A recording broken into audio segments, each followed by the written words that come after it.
The air in the Coronado headquarters hallway was thick with the smell of coffee, floor wax, and the particular salty sweat of men and women who lived their lives on the edge of the physical possible.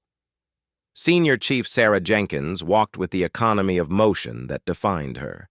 She wasn't tall, but she moved like she was carved from granite, her posture a straight line of purpose.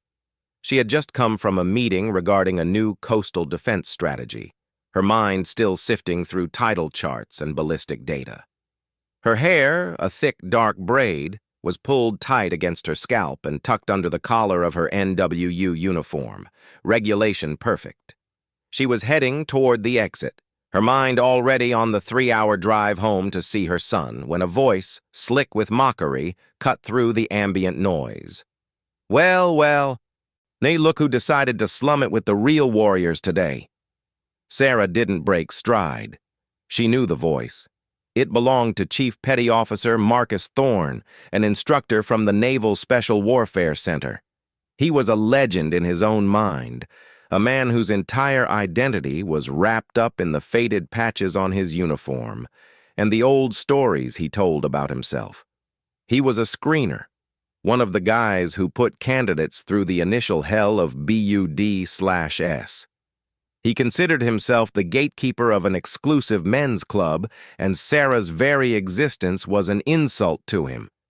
She kept walking, her eyes fixed on the door. Just get to the car. Just get home to Danny. Thorne, however, was not one to let a perceived slight go. He was with 2 other younger instructors, sailors he was trying to impress with his bravado. Seeing Sarah ignore him only fanned the flames of his resentment. "You hear me, Jenkins?" he called out, his voice louder now, bouncing off the cinder block walls. "Or is that fancy new trident on your chest too heavy, weighing you down?" Sarah stopped. She took a slow, deliberate breath. Turning around, her face was a calm mask. "Chief Thorne, is there something you need?" He sauntered over, a smirk plastered on his face.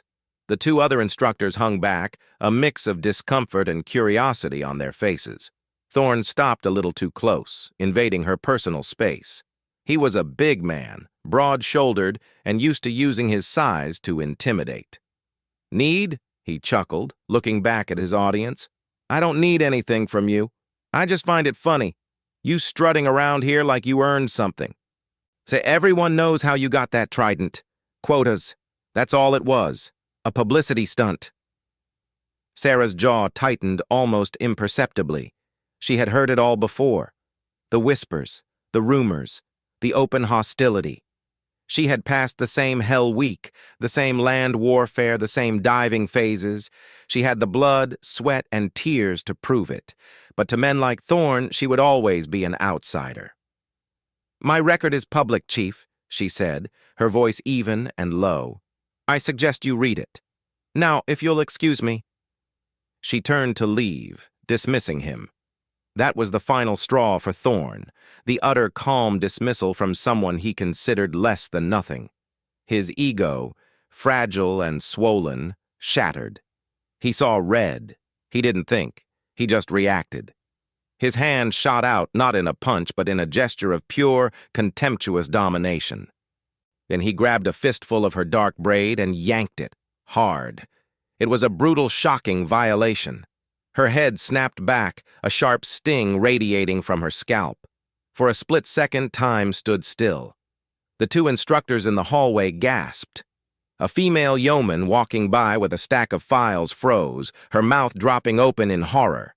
Then, everything happened very fast. Sarah didn't scream. She didn't yell. The moment his hand touched her hair, a switch flipped inside her. The controlled, disciplined officer vanished, and in her place was the operator. The woman who had run countless close-quarters combat drills, who had learned to turn pain into fuel, who had been trained to neutralize a threat with ruthless efficiency. Her body moved before her conscious mind could even form a thought. In one fluid, devastating motion, but she pivoted on her heel. Her left hand came up, clamping down on Thorne's wrist like a vice, locking his hand to her hair. Simultaneously, her right elbow, driven by the full rotation of her torso and the coiled power in her legs, smashed into his ribs just below his armpit. There was a sickening thud and a whoosh of air as it was driven from his lungs. Thorne's eyes went wide with shock and sudden, blinding pain. He tried to pull his hand free, but her grip was like iron. Using his own trapped arm as a lever, she dropped her weight and twisted, executing a perfect armbar takedown. Thorne's world spun. He felt his feet leave the ground, and then the hard, polished floor came rushing up to meet his back with a bone-jarring crash. Before he could even process the fall, Sarah had transitioned. She was on top of him, a one knee driving into his solar plexus, pinning him to the ground. Her left hand still held his wrist, wrenching his arm at a painful angle. Her right hand, balled into a fist, was drawn back, cocked and ready, aimed directly at his exposed throat. Her eyes, which had been calm and dismissive moments before, now blazed with a cold, controlled fury that was far more terrifying than any wild rage. In the silence that followed, you could hear a pin drop. Thorne lay there, gasping, his face a mask of confusion, pain, and dawning horror. He looked up at the woman straddling him, and for the first time, he didn't see a quota or a publicity stunt. He saw a predator, and he was the prey. The two instructors were rooted to the spot, their faces pale. The yeoman dropped her files with a loud clatter, the sound echoing in the stunned hallway. Sarah held the position for a long, tense moment, her chest heaving slightly, the only sign of the explosive energy she had just unleashed. She stared down into Thorne's terrified eyes, her gaze unwavering. "You ever," she said, her voice a low, terrifying whisper that carried perfectly in the silence, "put your hands on me again, and I will break every bone in your body before anyone in this building can blink. Do you understand me?" Thorne could only manage a jerky, terrified nod, his eyes wide with primal fear. He had never been so completely, utterly dominated in his life. The invincible bully had been exposed in a fraction of a second. Sarah held his gaze for another beat. Then, with a final look of utter contempt, she released his wrist, pushed herself off him, and stood up. She straightened her uniform blouse, which hadn't even come untucked. Reaching back, she calmly touched her scalp where he had grabbed her, then brought her hand forward to look at the few strands of dark hair that had come out in the struggle. She looked at them for a second, then let them drift to the floor. She didn't look back at Thorne, who was still lying on the floor, clutching his ribs and gasping for air. She looked at the two stunned instructors. "One of you," she said, her voice now flat and authoritative, "call Master-at-Arms, now!" One of them fumbled for his phone, his hand shaking. The aftermath was swift and brutal, far more devastating for Thorne than any physical injury Sarah could have inflicted.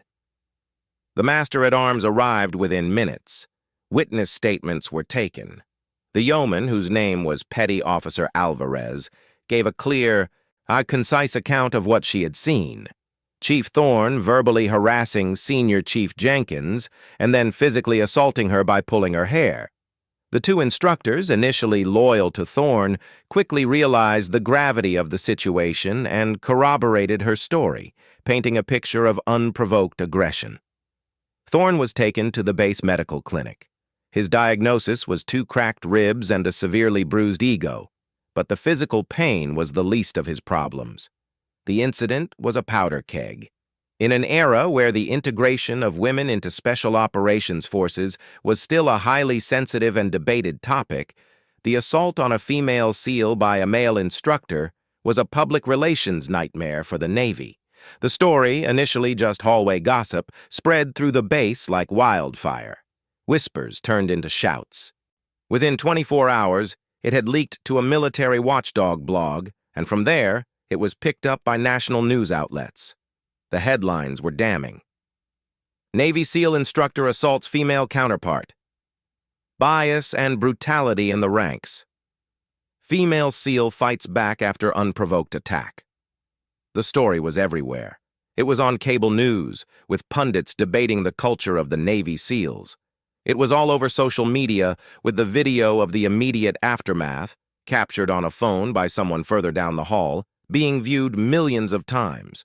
In the video, you couldn't see the hair pulling, but you could see the result: Sarah standing calmly over a groaning, incapacitated Thorn, a picture of controlled power. For Sarah, the sudden fame was a nightmare. She had wanted nothing more than to be an anonymous, effective operator. Now, her face was plastered across every screen. Her phone blew up with messages from concerned friends, family, and fellow service members. Her commanding officer called her into his office not to reprimand her, but to assure her that the full weight of the Navy was behind her. They saw the video.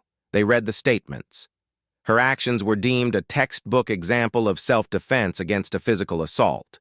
For Thorn, it was a complete and utter professional annihilation. The Navy, desperate to contain the damage, moved with unusual speed. An Article 32 hearing, the military equivalent of a grand jury, was convened. The evidence was overwhelming. He was charged with assault, conduct unbecoming, and making false official statements. He had initially lied, claiming Sarah had attacked him first, and a story that crumbled the moment the witness statements and hallway security footage were reviewed. The court-martial was swift. Thorn was stripped of his rank, reduced to E1, the lowest possible pay grade. He was sentenced to 6 months in the brig. But the most devastating blow came afterward. In a separate administrative proceeding, he was processed for separation from the Navy. He was kicked out, dishonorably discharged. His career, his identity, his entire life's work was gone. Destroyed in the span of a few weeks, all because of a single stupid, arrogant act of violence. The day after the court-martial, Sarah sat in a quiet corner of the base library.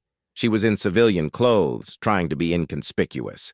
She had been offered and had accepted a temporary position at a different command, away from the toxic environment of the training center. It was for her own good, they said, to let things cool down. She hated it. It felt like running away. She was staring blankly at a book she wasn't reading when a figure sat down across from her. She looked up, her muscles instinctively tensing, ready to face another reporter or another hostile colleague. It was Petty Officer Alvarez, the yeoman who had dropped her files. "Senior Chief Jenkins," Alvarez said, her voice soft. "I hope you don't mind me bothering you." Sarah gave a small, weary shake of her head. "No, it's all right, Petty Officer." Alvarez fidgeted with a strap on her bag. I wanted to thank you." Sarah looked at her, confused. "Thank me? For what?" "For what you did," Alvarez said, her eyes earnest. "For not just taking it. My mom, she was in a bad relationship for years. My stepdad used to push her around, grab her, make her feel small. She never fought back. She thought she couldn't. And seeing him grab you like that, it made me feel sick. It was like watching my mom all over again. And then when you just took him apart, it was the most amazing thing I've ever seen." Tears welled in Alvarez's eyes. "You didn't just defend yourself, Senior Chief. You showed every woman on this base, every woman who has ever been made to feel small, that we don't have to take it. You showed us that we can fight back." Sarah was silent for a long moment. The weight of the past few weeks, the scrutiny, the invasion of her privacy, the forced relocation, it all suddenly felt a little lighter. She hadn't thought of it that way. She had only been reacting, surviving, and doing what she was trained to do. But Alvarez's words gave her a new perspective. She reached across the table and gently squeezed the young woman's hand. "You're welcome, Petty Officer. And for what it's worth, your mom, she was strong too. Surviving takes a different kind of strength. It takes a lot to walk away, to rebuild." Alvarez nodded, a single tear escaping down her cheek. She quickly wiped it away, stood up, and gave Sarah a small, respectful nod before walking away. Sarah watched her go. then turned to look out the window at the gray Pacific Ocean in the distance. The headlines would fade. The story would eventually be replaced by the next scandal. Thorn would be a bitter memory. But in that quiet moment, Sarah understood something profound. Her fight had never just been about her. It was about the principle. It was about the truth. And by standing her ground, she had done more than just destroy one man's career. She had, in some small way, helped heal a small piece of a much larger wound. She had shown that courage wasn't just about passing a selection course or completing a mission. Sometimes it was about simply refusing to be made small. And that was a victory no one could ever take away from her.